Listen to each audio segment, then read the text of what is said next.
Hi Carrie, how are you? Team discussion today? Yeah, me too. Karen's Jim. Okay. Welcome. All former gatherings and liturgical formats begin with what we call a call to order, right? The banging of a gavel, the court's kind of court officers command, all rise, that announces the judge's entry, the bell, the horn, etc., calls into a prayer, the click of a clock that starts the day work, an alarm. At Williams, however, we often begin our call to order simply by saying welcome. And I'm sure you've heard that probably more times than you want to count since you've been here. But I would like to extend a formal welcome to you once again.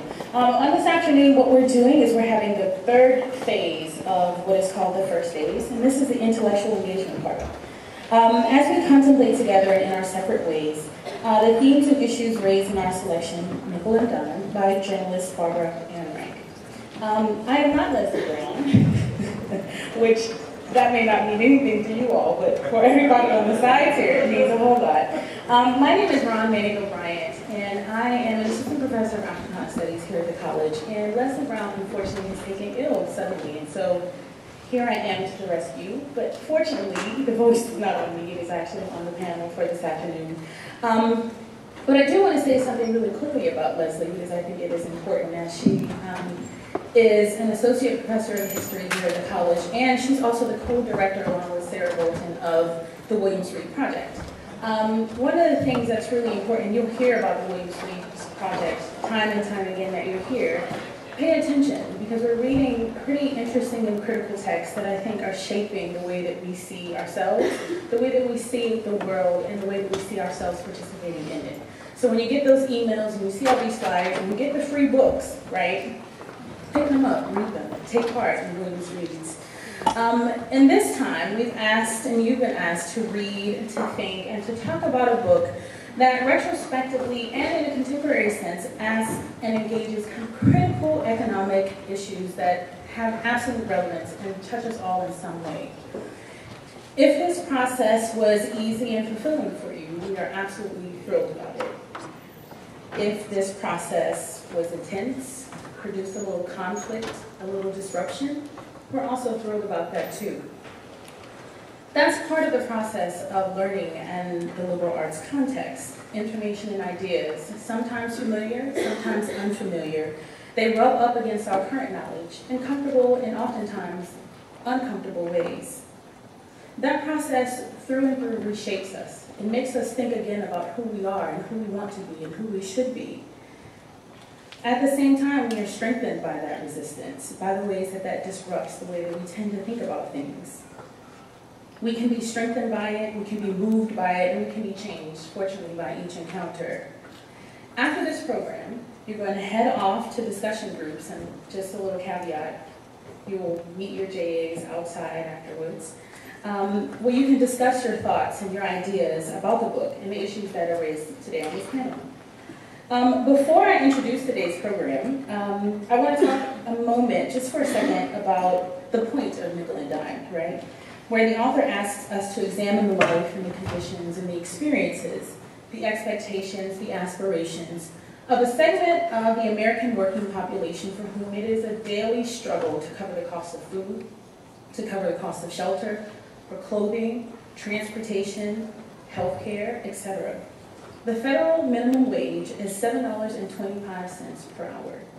It is not enough to make ends meet.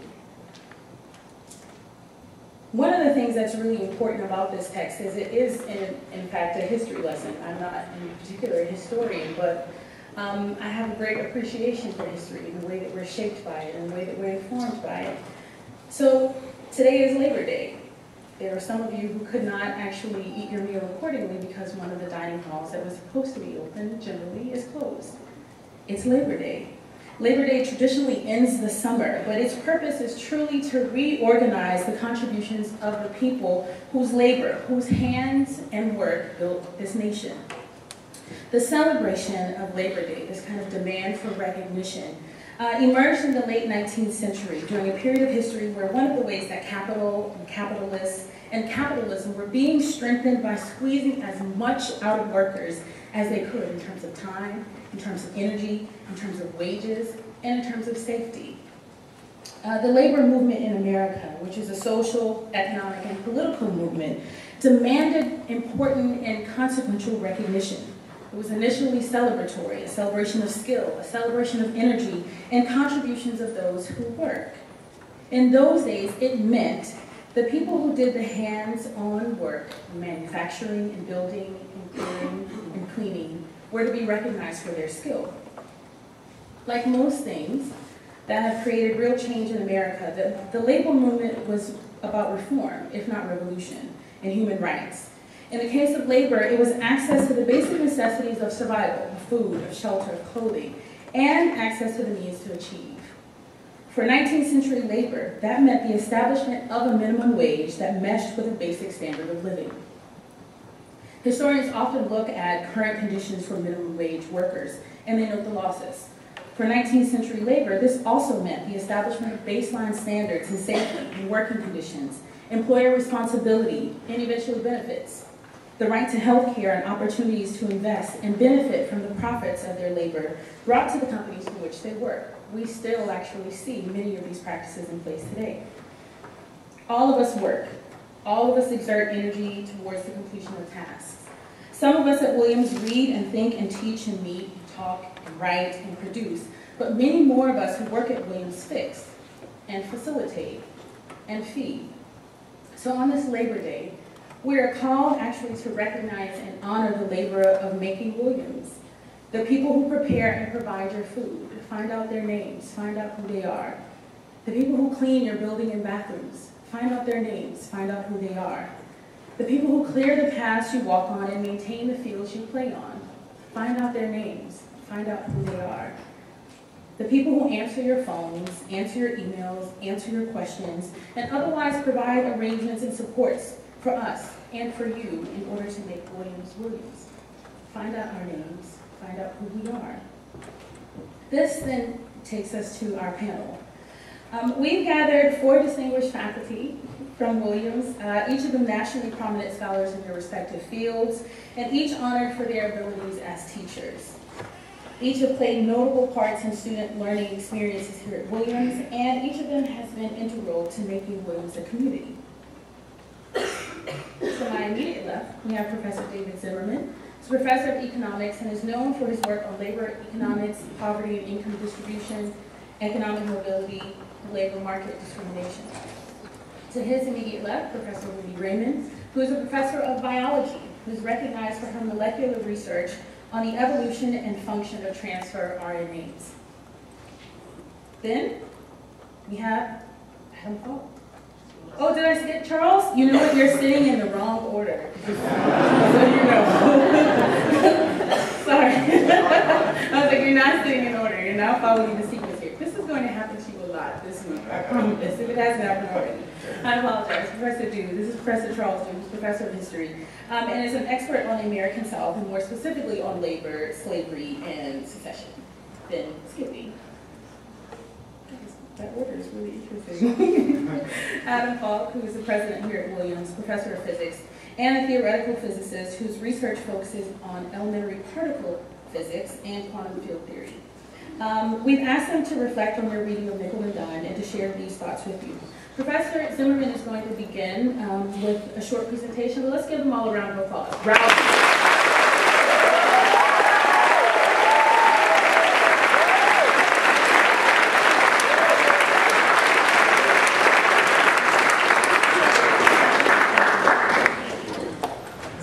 Let me start with my own personal welcome to Williams. Much of my own research is in the area of the economics of higher education, and I can assure you that you've made a spectacularly wise choice in choosing this fine college.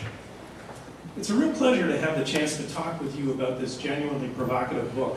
I first read it a number of years ago and greatly enjoyed it then, and I've assigned parts of it in my classes over the years, and my admiration for it has only grown with time.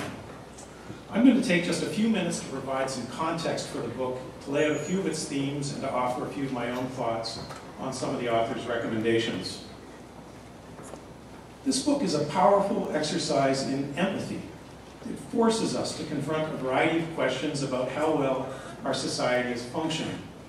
It leaves you feeling that something is very wrong. There's work for us to do. Economists, and I am one of that tribe, are generally quick to point to the many virtues of a market-based economy. A wide variety of products to choose from, innovation, the ways it can function to direct society's scarce resources to their best use, and so on. But economists are also quick to notice the market's limitations. Nobel Prize-winning economist Amartya Sen once noted that while markets might be tremendously effective and powerful as means of directing society's scarce resources, they can also produce outcomes that are nothing short of disgusting. Those are his words. People participating in markets enter from very different situations. Some are rich, some are poor, some powerful, some weak. Efficiency isn't everything. Equity or fairness matters too. So there are about 46 million Americans, 15.1% of our nation's population, living below the poverty line. That's the equivalent to the total number of people who live in California and Michigan combined. It's the equivalent of the combined population of every person who lives in one of the 24 states smaller than Kentucky. It's a lot of people. Along with that, millions of Americans who would like to find a full-time job, or any job at all, have been unable to do so.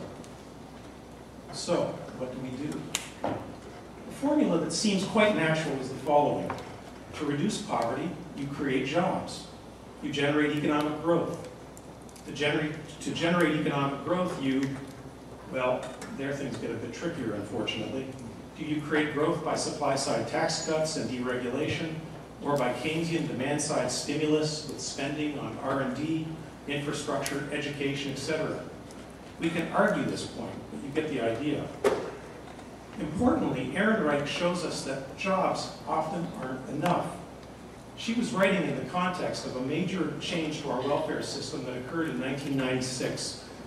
The old system, aid to families with dependent children, was replaced with a new system, temporary assistance for needy families. TANF differed from AFDC in several important ways. First of all, it ended welfare as an entitlement program. It wasn't enough to be a poor single mom to qualify for benefits. Second, TANF instituted work requirements for welfare recipients. And third, it instituted time limits on how long you could receive federal funds. Such a policy would seem to, and in fact did, reduce the welfare caseload. But, and this is important, that's not the same as reducing poverty. Ehrenreich shows us that even if you're able to obtain employment, it can be very hard to live as a single person when your wage is close to the minimum wage. Housing costs and transportation costs eat up a big chunk of your modest budget. You're terribly vulnerable to injury or illness, unsafe or unpleasant working conditions, to unemployment, and more.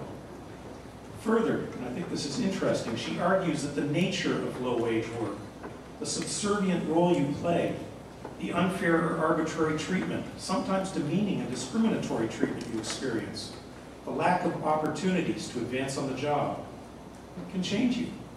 Your spirit becomes weakened. It stunts your initiative. It kills your dreams. You are beaten down.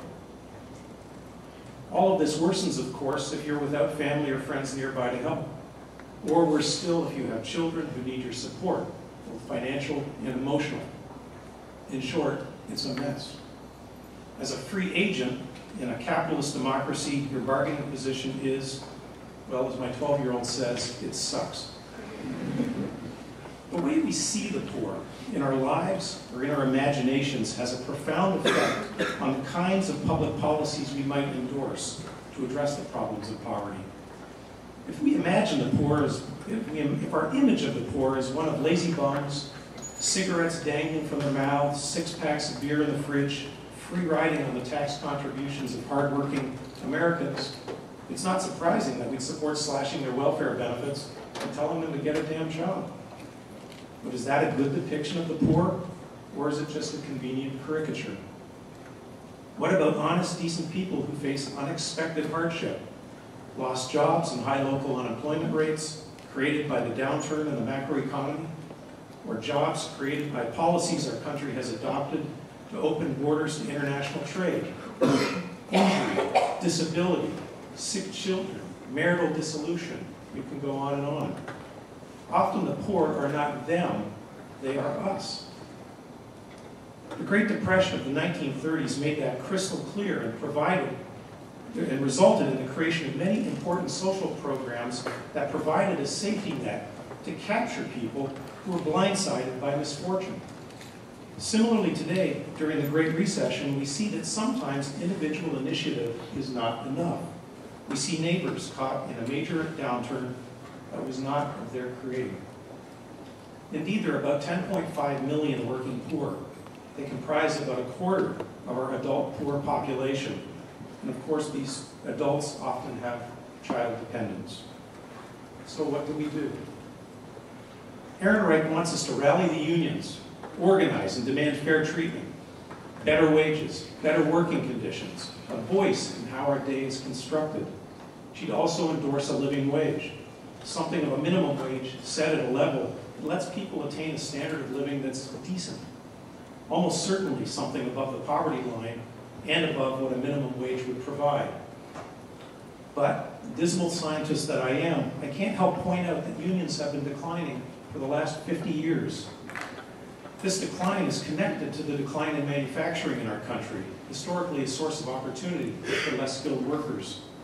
Today, only about 11% of privately employed workers are in a union. Maybe it's time for the revival that American workers face serious competition from foreign workers. Firms can simply relocate if costs get too high. And asking employers to pay a high wage can lead them to hire fewer workers. Just visit Stop and Shop down the road with starting wages of $8 during the day and $9 at night. And we see corporate choices that are replacing people at the checkout aisle with machines. Firms can respond to higher wages by shifting from labor to automation and are more likely to do so as wages rise. To be honest, the evidence suggesting this response isn't very strong.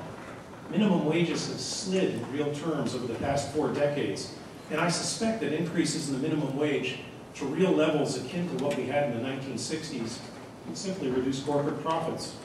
I doubt that unemployment would be driven up much.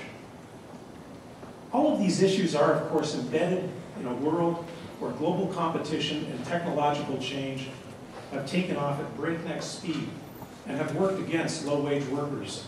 Economists might be quick to argue that trade between countries can make everyone richer, but whether such a policy is desirable depends upon whether we've instituted policies that ensure that the people benefiting from trade compensate those who are harmed. Without this redistribution, a good economist could not endorse free trade. We'd be hard-pressed to argue that lower prices on our toaster ovens, now purchased from abroad, is worth the decimation of an American town that had produced the toasters in the past. That would not be an economic argument, that would be a moral judgment. Economists would generally agree that a person's wages are tied to their productivity. That connection is weakened when firms collude or aren't disciplined by competition. Firms also have the upper hand when unemployment is high. But people with better training and education do have more options, and as an empirical fact, ultimately tend to earn more. That's good news for you. They're also able to walk away from an abusive employer and to secure a higher wage. They also tend to have better benefits and working conditions. I could go on and on about this, but suffice it to say that economists have tended to focus on programs aimed at stopping poverty before it starts. Promising programs have been carefully evaluated and have shown great promise, and those include early childhood education programs, mentoring programs like Big Brother, Big Sister, reductions in elementary school classroom sizes, programs like Teach for America, and other programs targeting vocational training have also proven effective. Solving the problems facing the working poor won't be easy, but it is important. And I agree with Ehrenreich, shame on us if we don't try.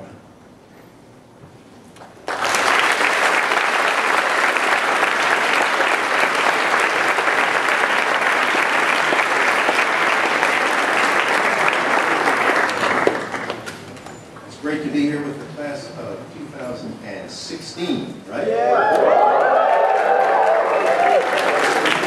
And a few scattering of 2015.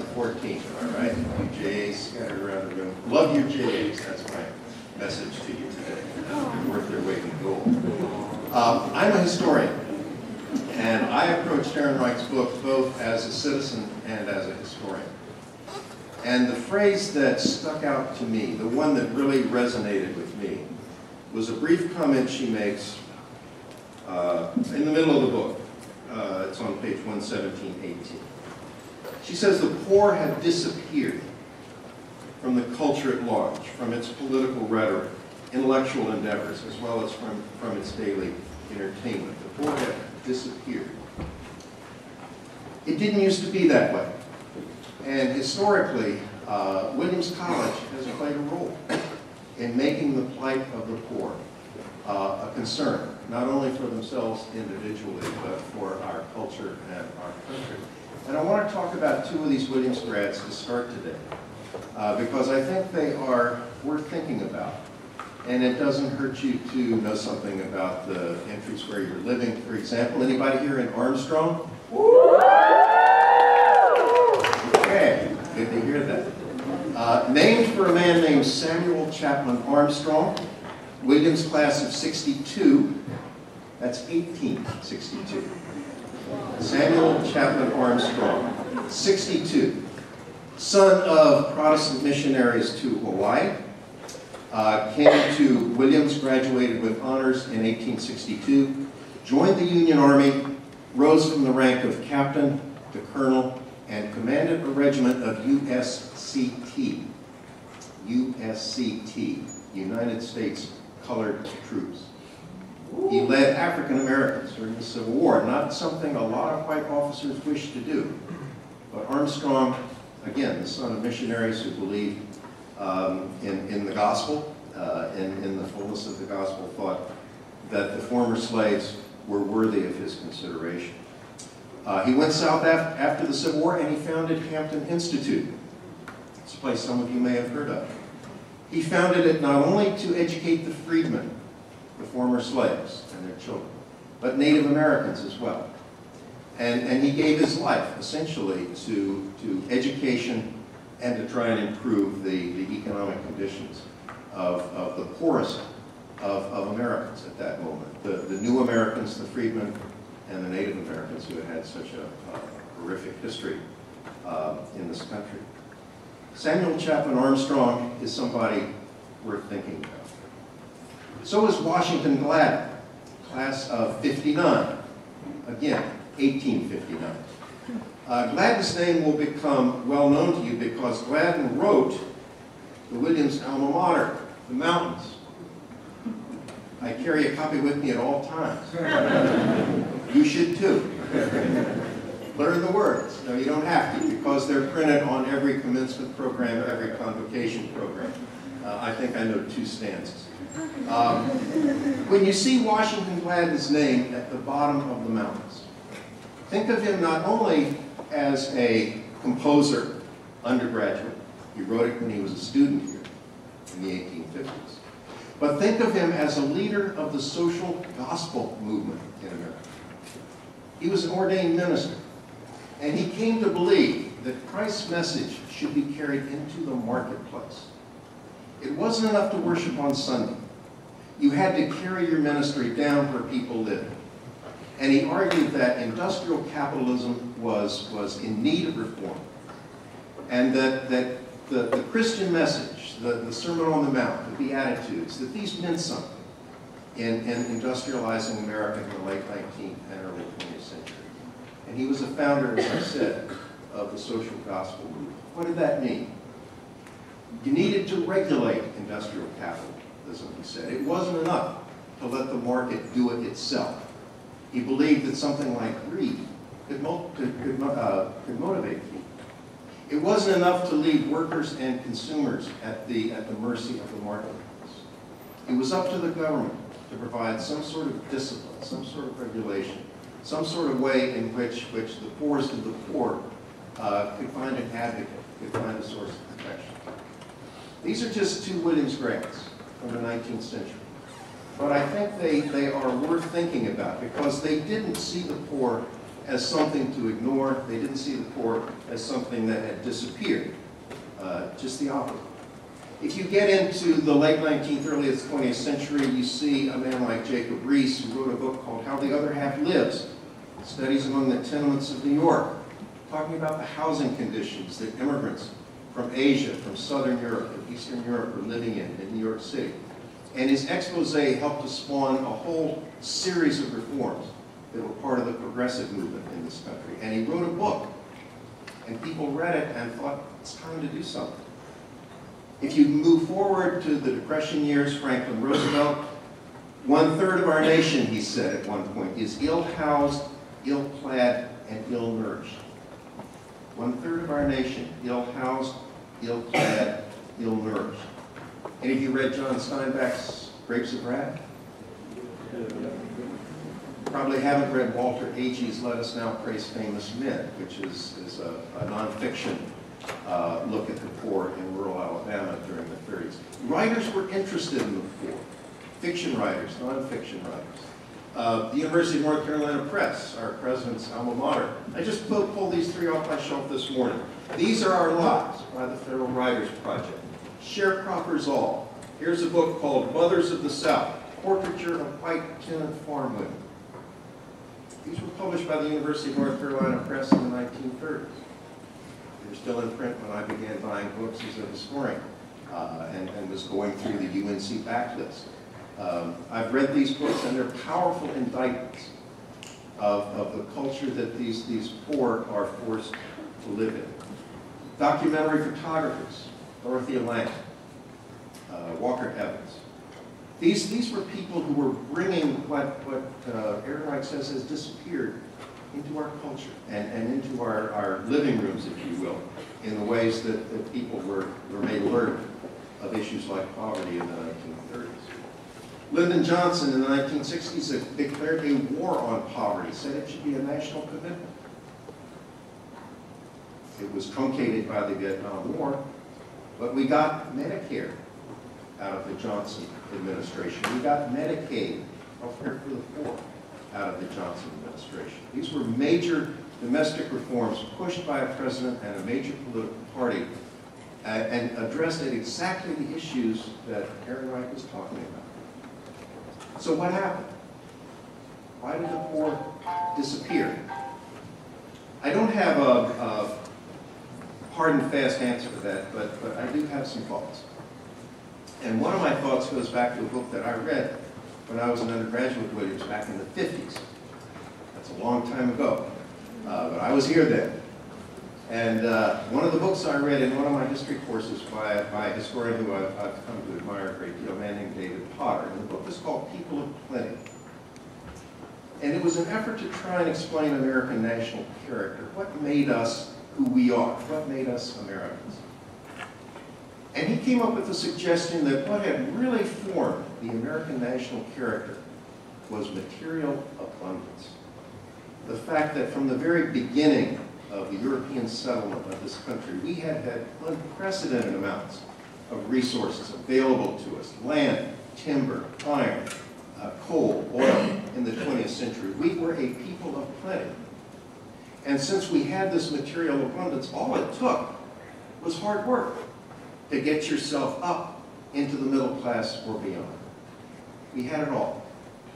And this is how American national character formed, he said. And these expectations that we could all be Horatio Alger, pulling ourselves up by our own bootstraps, is sort of bred into the American DNA, he said.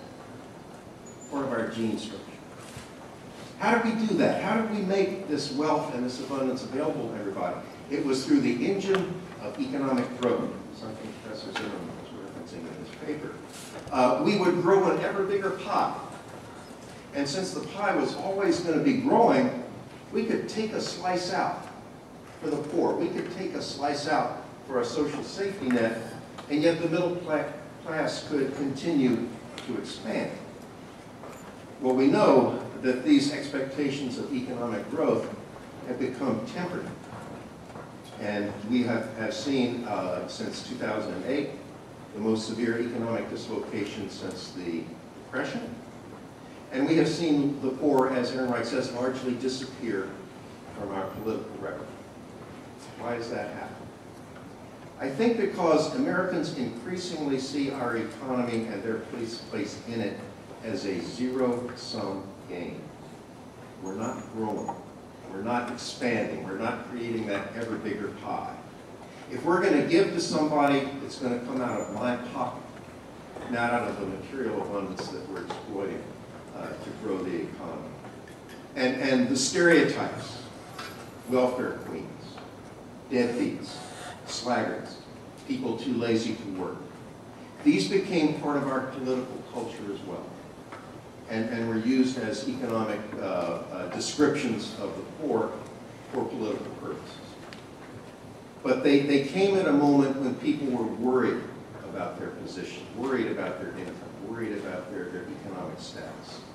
Out of my pocket into somebody's who doesn't deserve it. That became a sort of rhetoric of American politics. I don't want to go on too long. You will see in the current election some reflections of this. Some ads have been running for the Romney campaign about how the Obama administration is gutting the work requirement in welfare. Any of you seen these ads? If you live in a swing state, you probably have. They're patently false. But they are potent political rhetoric because they're speaking to this zero-sum game mentality. The Democrats are probably not going to say much about the poor in Charlotte this week either. They're going to talk about helping people who want to work hard and succeed get into the middle class. They're not going to use FDR's third of the nation, build house, build fed, build clothes. They're going to phrase it differently because our political culture has changed dramatically. And I think it's changed in ways that Washington Gladden and Samuel Chapman Armstrong would not be all that happy with. Thank you.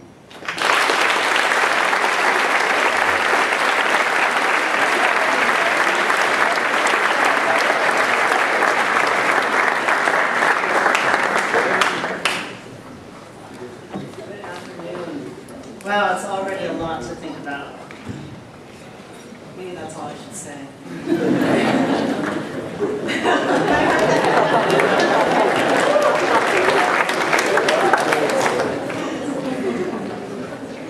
I'd like to use my perspectives as an educator to offer some ideas on Barbara Ehrenreich's book, Nickel and Dimed. Any concerns about how poverty and social mobility impact education are concerns about children, a topic that Nickel and Dimed was not poised to address. Considering children will extend the economic analyses from Professor Zimmerman and extend the historical analyses from Professor Dew into contemporary issues about the impacts of low wages and low-income households on the education of American children. That is, people like many of you just a short time ago. Weren't you children just last week? And although our conversation centers on the United States, let's make sure we also consider differences and similarities in children's educational opportunities across the world. Well, raising children is a common aspect of families surviving without a living wage, isn't it? And Ehrenreich readily admits that her project did not address this kind of complication that often occurs, like other complexities of life that she also didn't bring into her month-long experiments. If she had a young child to care for, do you think she would have made it? I don't think so. Not unless she had free daycare somehow. And who's ever heard of free daycare? Unless she had a family member right down the road from her work or from her home, this would have been untenable. Now, some of us grew up as children in real, not contrived, low-wage households, including those households whose total income was at or below the federal designated poverty level. Now, right now, the federal designated poverty level is currently set for a family of 4 at just over $22,000 a year. For a family of 2, that would be a mom or a dad or a guardian and a child, just one parent and a child. The federal poverty level is just under $15,000 a year. Some of us have grown up in this kind of economic setting. It's definitely a tough one. So let's take a minute to think about that number. $15,000 for an adult and a child over the course of the year. Can you compare that to what your room and board costs are here? And think about how far $15,000 goes. It doesn't make it, right? That is the poverty level. But research shows that on average, families need an income of about twice that level, twice the federal poverty level to just meet basic needs of food, housing, transportation, clothing, and healthcare, and rent. So any quick calculation that you would make based on your parents' rent, housing, food costs, etc., show that this is true, that the federal poverty level is just a ridiculous kind of number. And that the income required for a family to meet basic expenses is really what we should be talking about, which researchers, again, estimate to be about twice that level. And when we think about that level, then, here's the number of American children who live in such low-income families. 44%. 44% of American children live in low-income families as defined by those at twice the federal poverty level or below. And that is based on the level that's required to meet basic needs for any family. Well, that's a lot of us sitting in this room, 44% of American children. So my first point is to acknowledge and highlight that children growing up in low-wage families are not something foreign to us sitting here today at Williams College. With 44% of all American children coming from low-income families, it's you. It's the person sitting a few seats down from you. It's your Bio 101 lab partner, the elementary school child in Williamstown or North Adams who you might teach. And it was many of your professors when we were kids a while ago. So let's consider a few ways to think about the reality of our government's definition of poverty, as well as the real impacts of low-wage households on children and on children's educations. So first, do you know how the government actually determines the federal poverty level? What's the calculation? Well, it was determined in 1963, hasn't changed in 49 years, and it is calculated as 3 times the cost of food on an economic food plan. That's how the federal poverty level is determined. It's pretty weird, isn't it? No comments, huh? Okay, food is a weird way to calculate a poverty level, I think. Yeah, I want to note that there are some supplemental measures that the federal government sometimes uses to assess poverty, but the federal government's standard for determining poverty is 3 times the cost of food. Right now, you may have heard in the news recently, food costs are at an all-time relative low in the United States compared to other costs of living, like rent or transportation. Food costs are at an all-time low in America, and yet the federal poverty level and thus how benefits are determined for many of our working poor are based on food costs. So a lesson here is, as always, questioning our assumptions is important, especially assumptions behind statistics, and in this case, the definition of poverty in America is problematic. A second comment on thinking about the federal definition of poverty and for children in education. For those of us who grew up in relative affluence, the concept of living as children at such a low income may be hard to imagine. And this is where I think Aaron Wright's book can be powerful. It gives those of us who are unfamiliar with worrisome economic struggles a glimpse of how difficult they can be. That is truly a positive outcome of reading Nickel and Dime, that many of us from financially advantaged backgrounds have gained new appreciation for struggles at low income. It's my hope that our community's conversations about nickel and dime will help foster better understanding among you students from diverse economic backgrounds. Such understandings have often been really hard to come by here at Williams. Here's a vignette that illustrates just how such conversations can be dampened, taken from a student's recent experience. In an entry common room, a student said aloud with everybody there, "I just can't even imagine how anybody lives on an income less than $125,000. Okay, that's good nervous laughter, or maybe non-nervous laughter, but imagine, so that student was apparently unaware of the resourcefulness and dedication of his entry mates' families who had lived on far, far less, but that conversation didn't happen as a result of that comment. Third, in thinking about the federal poverty level and education, the education of children in low-wage families is directly impacted by our nation's structure for funding public education, which is an almost complete reliance on local funding. During my lifetime, the significant widening of the wealth gap in the United States has led to inequities in public education almost unheard of when I came up in public schools. Schools in many low-income neighborhoods are severely under-resourced. This is no news to any of us in this room today. And it has been clearly demonstrated that poor educational outcomes inhibit intergenerational economic mobility.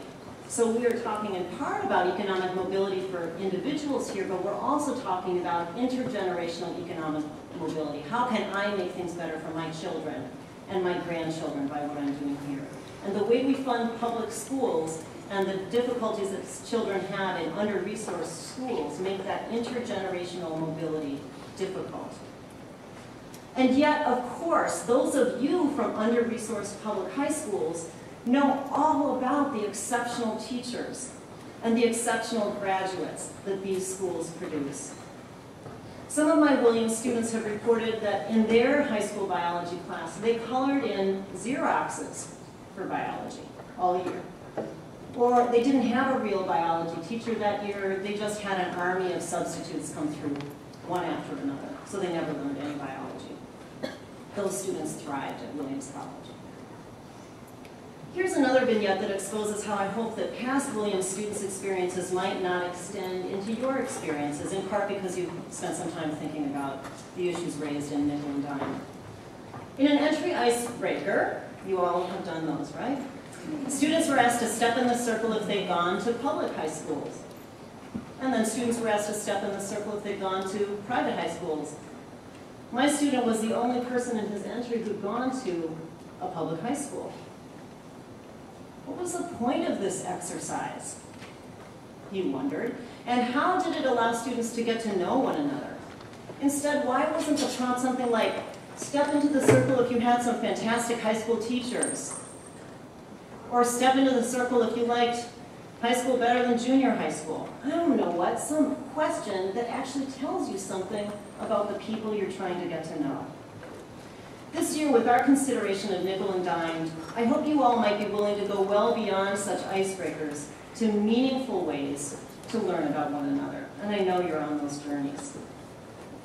Perhaps you'll get to know a dining services worker who hurries to a second job after Williams to make ends meet.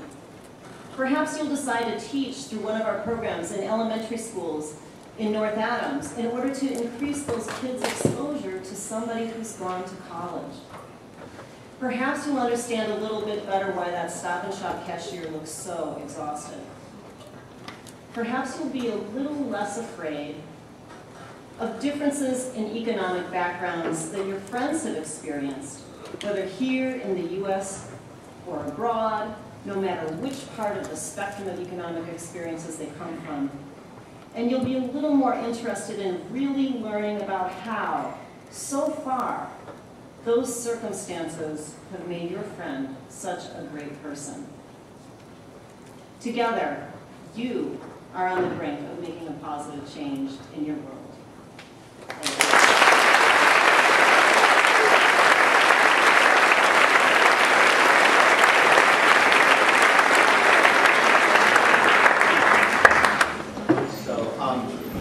I don't have an enormous amount to add to the remarkable comments that have already been made. I want to say a few things about what I think this means for Williams, and then I hope we'll have a little time for some back and forth dialogue. I first read this book 10 years ago. I have long been in the habit of reading everything that Barbara Ehrenreich writes. She's an extremely interesting journalist and really a hero of mine. And so I read the book when it came out, and it was as people have alluded, not an uncontroversial book, and it sparked a lot of discussion. It was, in fact, as you might have made it all the way to the end, a kind of an analog of Williams Reed's at my alma mater long after I left, and that was a very controversial thing. And I think that you can actually have an interesting discussion about the success of the experiment, the realism of the experiment. Is it too easy? Does she set it up in a way that's too easy for herself? Does she set it up in a way that makes it too hard for herself? My view on that would be that she makes it about as easy as she could, and it's still a challenge. But I think there's a real interesting debate there. I think there are very interesting debates you can have about the policy implications, and Professor Zimmerman started to talk about some of that. What is the best way, if we agree that this is a problem in our society, what's the best way to deal with that? I think that there are going to be many views on that. I think people of great good faith can have many different perspectives on that. And I would say, though, that the thing that struck me the most, I'm mostly going to talk about Williams and I think the exercise as a personal exercise. But just as someone, I think almost all of us at some point have held minimum wage jobs. I mean the adults up here. The thing that I think struck me the most was the difference between holding a minimum wage job when you're 18 years old and you have a family to fall back on. I came from a middle class family, and trying to live on a minimum wage job. And when I worked in an ice cream store at 19. I knew that if something happened to me, my parents were there, and that's a very different kind of situation than the one that she's describing. So that contingency, that fragility of the experience that she describes and of her coworkers struck me tremendously at the time that I read the book, and it struck me again on rereading. But what I'd really like to focus on is the motivation behind the exercise itself. That is, what does she set herself to go off and do, and why does she do it, and why is it important? The book is not an economic analysis. The book is not an historical treatise, and the book is not a kind of a wide-ranging study of the lives of many kinds of lives people can have in poverty. So it doesn't, as Professor Raven points out, even touch on the question of children. So it's not any of those things, and I think it's probably not productive to criticize it for not being those things, because it doesn't try to be those things. But I want to take us back to the historical moment that Professor Zimmerman talked about, which is one where the notion of welfare itself, that you guys were 2, except the JAs were 4, so I don't expect you to remember this, but where there was a wrenching change in the way that we thought about welfare in this country. I remember it very well. And it started with what I have to say was a kind of demonization of poor people that went on for about 10 or 15 years, and it built into, finally in a quite bipartisan way, into the political discourse. And the notion that a lot of people talked about people who were poor. A lot of people who weren't poor seemed to know what the lives of low-wage people were like, and quite unafraid to stand up in public and tell everybody what those lives were like. Not based on their own experiences, but based on ideas they got from elsewhere. And that was richly in the political discourse. And I think the book is born out of a frustration with that. The book is born out of an idea that, golly, somebody who is otherwise has the ear of the big media ought to go try to learn something in an experiential way and get an understanding that comes from doing and not just from having opinions. So, the book, again, we can talk about how successful she is in doing that, but I think it's important to understand what she's trying to do there, and that that's not an easy thing to do. So what I like about the book is that I think it's full of respect for people that she is with, and I think it comes across again and again and again. And again, in a political culture where the narrative was about the pathology of the poor, and that was the word you heard again and again, the pathology of the poor. These aren't people that she works with who are suffering from pathology at all. And I think that respect is very important. I think she wanted to understand why people in low-wage jobs make some of the choices that they make. And I think the theme that comes across is her saying, well, I get this. Now I understand why people are, for example, eating fast food. Because you don't have a way to prepare food, or you don't have the time to prepare food. And those are kind of, again, criticisms that were being launched of people who didn't have much money by people who had plenty of money. And I think she explores that, again, in a way that's very personal. And I think that one of the reactions of the book is that many people in the middle class were quite surprised by what she described to them. And I think had traditional assumptions upended and traditional judgments upended. She managed to do this, I think, without demonizing or romanticizing what it was like to hold the jobs that she had, to work at Walmart, to work in a kind of traveling maid service, to be a waitress. And I think that she tries very hard, and I think this is the place that it's really hard. She tries very hard to be explicit about her own assumptions, her own background. You know, I think that that's a tough thing, because you can sense it. For example, there are moments when you can sense the frustration she has with the people she works with. Why are they not as upset about this situation as I am? And I think that's one of the places that you know, the background that she has and the experiences that she has a hard time holding them back and being as much of a receiver of experience as I think at times she wants to be. I think it's very understandable. I think the other thing that strikes me is the generosity of spirit that the people that she meets treat her with. That is, they are very sharing of their experience to her. And I love the fact that she thinks that when she tells people that she's writing a book, that she's going to get some kind of big reaction. Like, oh my God, I'm writing a book. And, and that's, you know, or, oh, why did I tell you those things? And people kind of shrug their shoulders, you know, right? And I think that shows that, you know, illustrates the genuineness of their openness to her. And I think it's one of the most beautiful things about the book. I think we, in turn, at least I, in turn, think it's important to receive her book with a certain amount of generosity. That is, you know, I know people who've read it who really were quite unhappy with it. And I think at times because they found a part of it maybe condescending, or they thought, well, she's too hard on supervisors. And I think those are the traps you can sometimes fall into when you want to make a point and you are who you are. But I think it's important that we have some generosity toward the stakes that she might have made in writing the book. Because I think that the thing that she does is so important. Right? It is so much better, in my view, to write a book like this, maybe make a mistake or two, than to simply be one of the thousands of people who sit back in their easy chair and opine without trying to learn. And I think that's, if we insist on perfection from people who do that, no one will ever do that. And I think that if we think about how we want to interact at Williams, I would draw some of those same. I've said to you many, many times that, you know, we brought together a class of people from a lot of different backgrounds so you can learn from each other.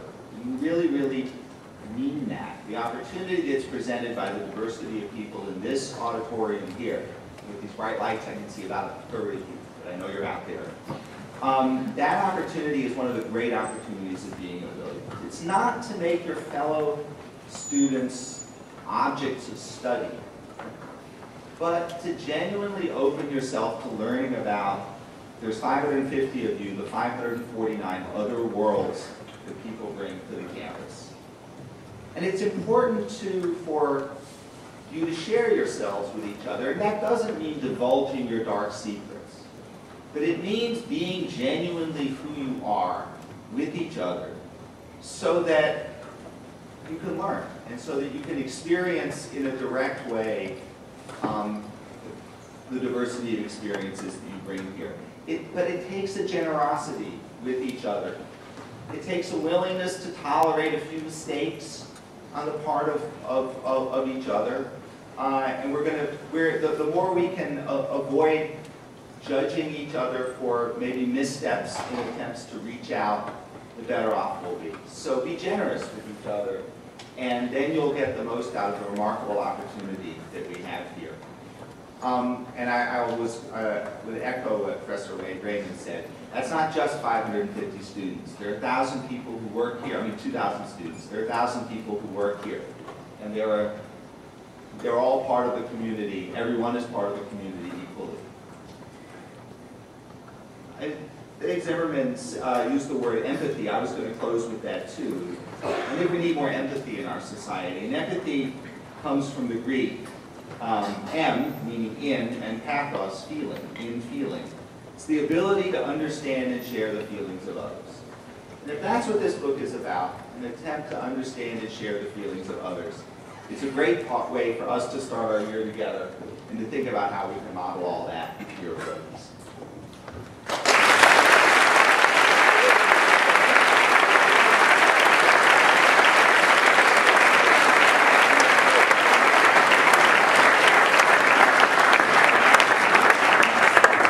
Thank you very much to our panelists. We have a few minutes, and in that time, I'd actually like to raise a couple of questions specifically for them.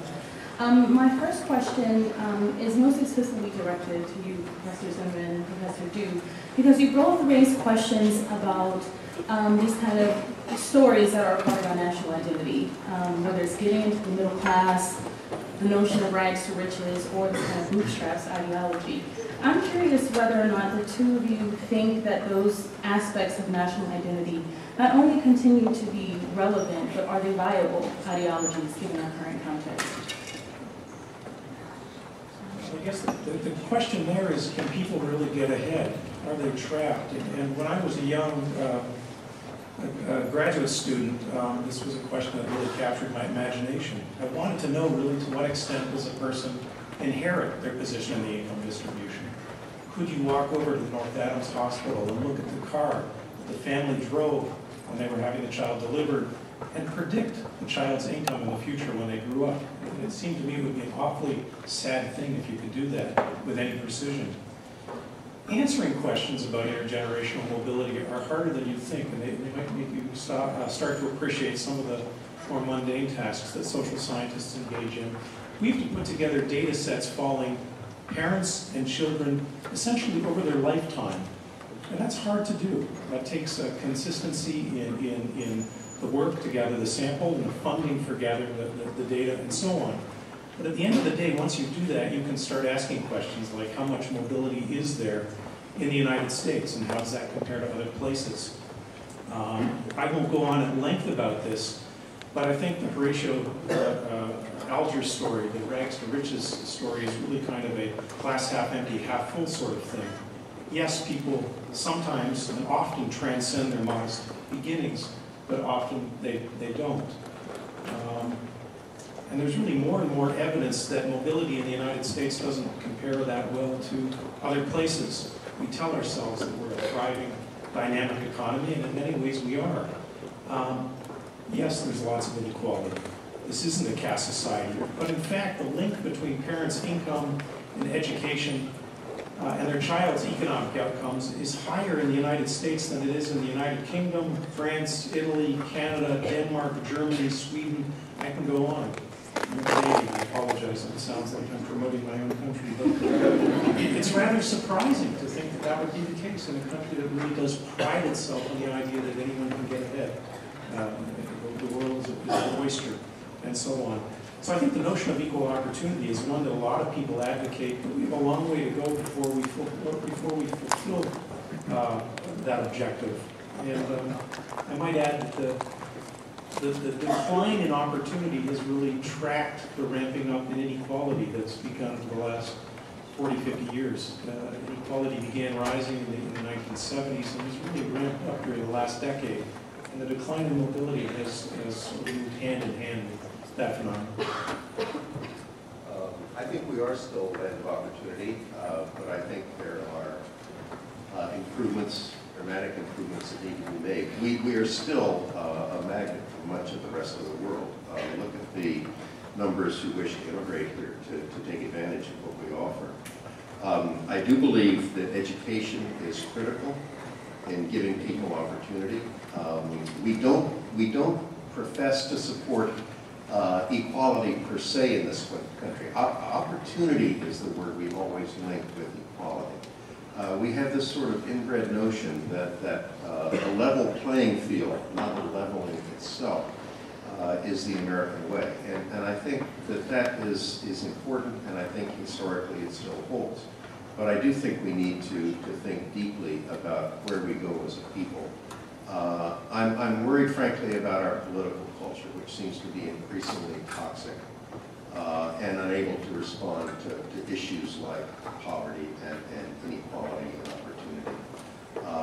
How we get out of that, I'm not sure, but historically we've been able to do so. There are waves of reform and regression in our history, and I happen to think we may be ready for another progressive wave.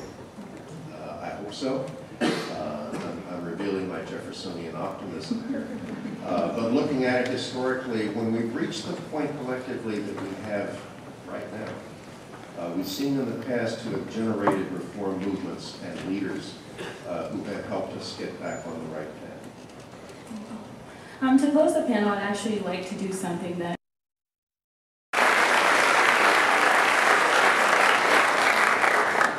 You came to Williams to get the best education for yourself that you could possibly get. I ask that you give to Williams and to the members of the Williams community the best of yourselves, and to be very generous and spread that widely.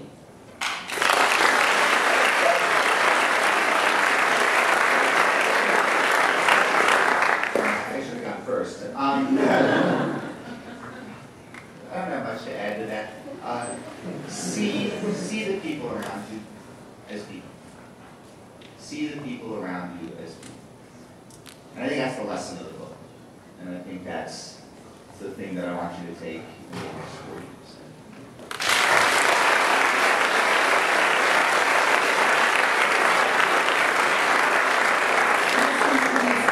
together this afternoon.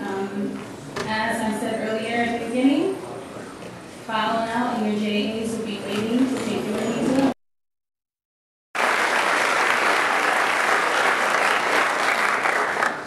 You came to Williams to get the best education for yourself that you could possibly get.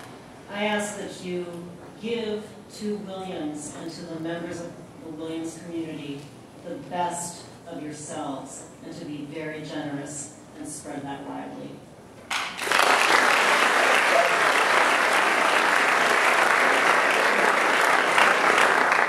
I should have gone first. I don't have much to add to that. See the people around you as people. See the people around you as people. And I think that's the lesson of the book. And I think that's the thing that I want you to take in the next 40 years.